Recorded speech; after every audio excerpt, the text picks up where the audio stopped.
Been called an education trailblazer. Former Southern University president Dr. Dolores Spikes died this week. She was 78 years old. Dr. Spikes was named president of the Southern University system in 1988, becoming the first woman in the United States to head a university system. President Bill Clinton named the esteemed college professor and mathematician to his board of historically black colleges and universities in 1994. Tonight, we pay tribute to the life and legacy of Dr. Dolores Spikes. I always go back to my parents and say they were my best mentors. They had an expectation that all of us would go to college someday. They didn't know how, they just knew we were going. It's that level of expectation, I think, more than anything else, that had the greatest influence on us. She was always a go-getter, and she would take some of the things that we have. For instance, I can remember a radio that she took apart. She's a very inquisitive person. She had to be very, very curious about everything. She wanted to see how that radio was made. And I can remember going to my mother and say, Dolores took our radio and she has dismantled that radio. But that was part of her. She wanted to find out what everything was all about. She would always score high than anyone in our class. And I made up my mind to go and ask her to give me some ideas on how I can do better on my tests, too. And from then on, we became friends, and she invited me to her house to meet her family. And that's where I started having a feeling for her. Our highest moments together is when they called me and told me that I had a little girl, and that really made me happy. We tutored students in math. My daughter saw us working so hard, she said she'd never go into teaching. She's a nurse today. Dolores had difficulties that the other PhD students didn't have. She started when she was older than most of the graduate students.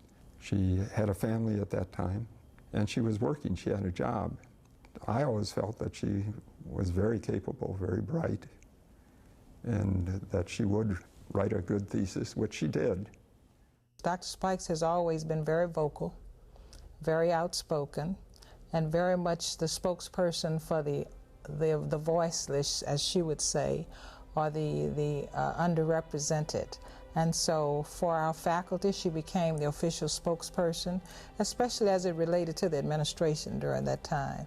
One day she called me and said, Margaret, I think that I can do more if I move into the administrative rank. Baton Rouge had declared a state of financial exigency. I think the faculty was about to riot at that time, and accreditation was coming up in a couple of years.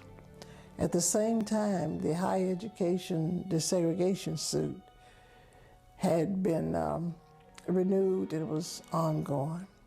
I was called and asked to be president in that scenario. And along with that, there was a budget deficit that was somewhere between $5 and $8 million. The DSEG case was going then, and she was a strong advocate for ensuring that that case and that settlement was one that would be fair for Southern and would serve it well for years to come. She encouraged me to get my PhD, which I'm happy that I've accomplished.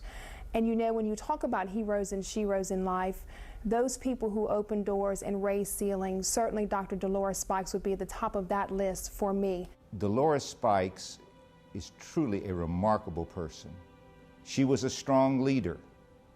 She has been a tenacious advocate, and she retains a deep passion for social justice and for the future of her students.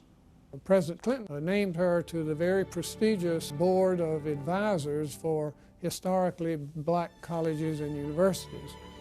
We had a very close relationship with that board, and I think practically everything that the board thoughtfully recommended, the president and I supported. Then the president named her to the Board of Visitors for the Naval Academy. She was on the important Kellogg Commission as vice chair that really set out the future of education in America in higher education. She was involved in NAFIO, the comprehensive organization that involved all predominantly black colleges and universities. Dolores Spikes represents hope.